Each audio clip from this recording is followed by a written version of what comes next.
భోగభాగ్యాలకు భోగి పండుగ. తెలుగు రాష్ట్రాల్లో పాటు దక్షిణాది రాష్ట్రాల్లో సంక్రాంతి పెద్ద పండుగ.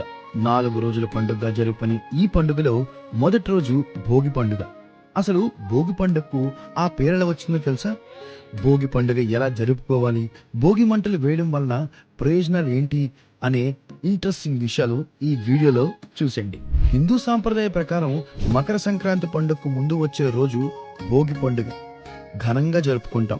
ఈ పవిత్రమైన రోజున తెల్లవారుజామున లేచి భోగి మంటలు వేస్తూ ఉంటాం. ఈ విషయం మనందరికీ తెలిసిందే. అదే విధంగా మన చంటి పిల్లలపై భోగి పళ్ళు కూడా పోస్తూ ఉంటాం. భోగి రోజు సాయంకాలం సమయంలో బొమ్మల కొలువు కూడా జరుపుతారు. గడిచిన దక్షిణ సమయంలో తాము పడిన కష్టాలు బాధలను కొత్త సంవత్సరంలో ఉండకూడదని కోరుకుంటూ భోగి మంటలు వేస్తారు. శాస్త్రీయ పరంగా చూస్తే సూర్యుడు దక్షిణ సమయంలో భూమికి దూరంగా ఉండడంతో ఉష్ణోగ్రతలు తగ్గి చలి తీవ్రత పెరుగుతుంది.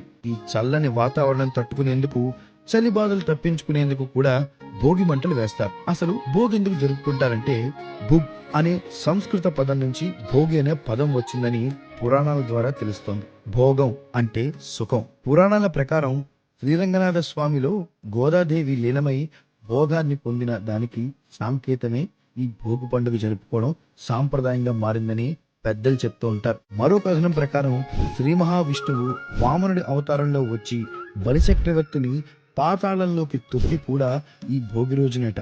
ఇంకోవైపు ఇంద్రుడి పొగరు అణిచివేసిన కృష్ణుడు గోవర్ధన పర్వతాన్ని ఎత్తిన పవిత్రమైన రోజు కూడా భోగి రోజు అని పెద్దలు చెప్తూ ఉంటారు. అంతేకాదు, రైతుల కోసం ఈశ్వరుడు నందిని భూమికి పంపిన పవిత్రమైన రోజు భోగి రోజని, అందుకే సంక్రాంతి వేడుకల్లో తొలి రోజు భోగి పండుగగా జరుపుకోవడం సాంప్రదాయంగా మారిందని తెలుస్తోంది.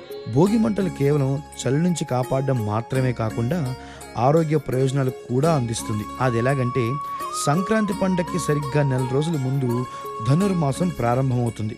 ఈ సమయంలో ఇంటి ముందు పెట్టిన గొబ్బెమ్మలు పిడకలుగా చేస్తారు. వాటిని భోగి మంటల్లో వేస్తారు. వాటిని కాల్చడం వలన గాలి శుద్ధం అవుతుంది, సూక్ష్మ క్రిములు నశిస్తాయి. ఈ పొగను పీల్చడం వల్ల శ్వాసకోశ సంబంధిత అనేక రోగాల నుంచి ఉపశమనం లభిస్తుంది. భోగి పండుగ రోజున సాయంత్రం చిన్నారుల తలపై భోగి పళ్ళను పోస్తారు. ఇదే రోజు బదరీ వనంలో శ్రీహరిని పసిపిల్లాళ్లాగా మార్చి దేవతలంతా బదరీ పళ్ళు అంటే రేగి పళ్ళు అభిషేకం చేస్తారంట. అవే కాలానుకూలంగా వచ్చిన మార్పులో భోగి పళ్ళుగా మారే. వీటితో పాటు పూలు, శనగలు కూడా కలిపి చిన్నారులపై వేయడం వల్ల వారు ఆయురారోగ్యాలతో వర్ధిల్లుతారని విశ్వాసం.